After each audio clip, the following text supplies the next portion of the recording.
di dalam salat itu terdapat keutamaan-keutamaan yang sangat banyak sekali. Dan di antara keutamaan yang disebutkan oleh Rasulullah SAW adalah sesuatu yang berkaitan dengan bacaan yang berkaitan dengan i'tidal. Kita mengetahui di dalam i'tidal, imam mengucapkan sami Allahu liman hamidah, berbeda dengan gerakan yang lainnya. Karena kita mengetahui setiap gerakan dan setiap perpindahan gerakan, maka ada ucapan di sana. Dan semua perpindahan gerakan tersebut yang diucapkan adalah Allahu Akbar, kecuali ketika i'tidal. Maka imam menyebutkan sami Allahu liman hamidah.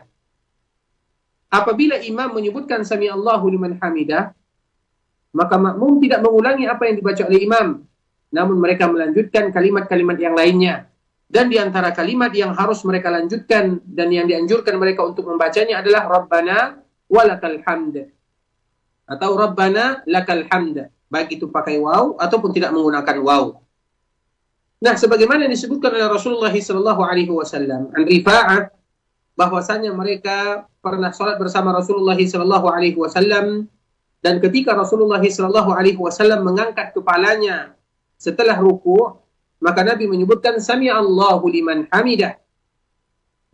Kemudian Nabi SAW berdiri. Ketika Nabi SAW berdiri, maka ada salah seorang sahabat Nabi yang mengucapkan Rabbana walakal hamdu hamdan katsiran tayyiban mubarakan fih. Ketika Rasulullah SAW selesai i'tidal, maka sahabat tersebut mengatakan Rabbana walakal hamdu hamdan katsiran tayyiban mubarakan fih. Kemudian setelah selesai sholat, maka Nabi SAW bertanya, mana yang mutakallim? Siapa tadi yang mengucapkan doa ini dan doa itu? Yaitu doa yang dibaca setelah Nabi SAW bangkit dari i'tidal. Maka sahabat ini mengatakan, saya ya Rasulullah. Apa kata Rasulullah SAW? Ra'aitu bid'atan wa thalathina malakan yabtadirunaha ayyuhum yaktubuha.